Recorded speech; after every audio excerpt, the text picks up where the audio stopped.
This changes the nuance of the fudging roll argument. A lot of people think of fudging a roll as fudging a success to a fail or a fail to a success and not a fail to a crit fail. Yeah, there's actually a lot of dimensions to it that I think a lot of people aren't considering. Most people think that the normal die fudger is going to be someone who makes it so that no one ever fails and that there's never any risk. It's like this straw man that doesn't really exist. But like there are very practical reasons for fudging die rolls. Like practical adult reasons. Like I'll give you an example. There's a player in one of my games who has to have a very clear hard out at a certain time. This gives us only like a 3-hour window to play, sometimes only 2-hour windows. If it's coming up on the end of the session and we're in a combat, now there are some options. I could either A, just let the die roll where they may, and that player may have to leave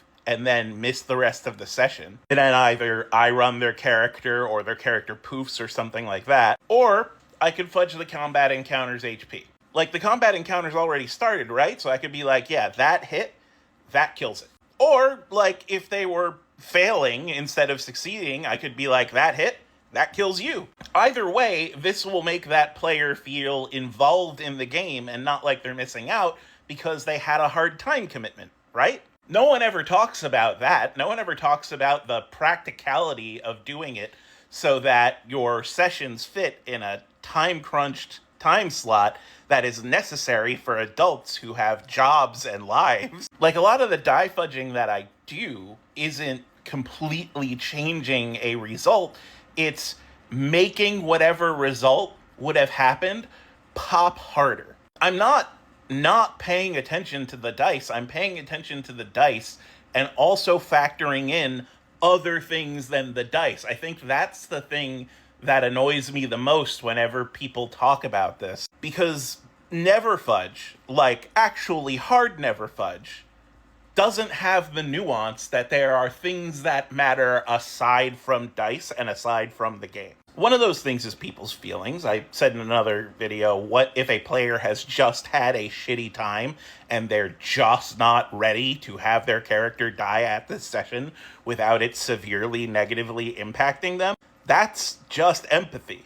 Empathy matters in addition to the die roll. But then there's time crunch. Time crunch matters in addition to the die roll. We aren't just mechanical features of a mechanical game, we're people. And what I'm advocating for is not ignoring rules of a game. I'm advocating to treat people like people. And most game systems say this. There are usually little text blurbs that are like, the rule number 1 is to have fun. Feel free to ignore rules. Feel free to ignore rolls. Feel free to ignore whatever you want. You need to treat people like people. And we've been getting better at that with session zeros, with lines and veils, with the X card, with time clocks. More and more systems are now taking that into account. So much so that most systems now have in-system fudge. Vagabond, for example, has a luck stat, which is just saying this is how many times you can fudge your own die. Many systems are like that. So yeah, I think that this is in a way a discussion between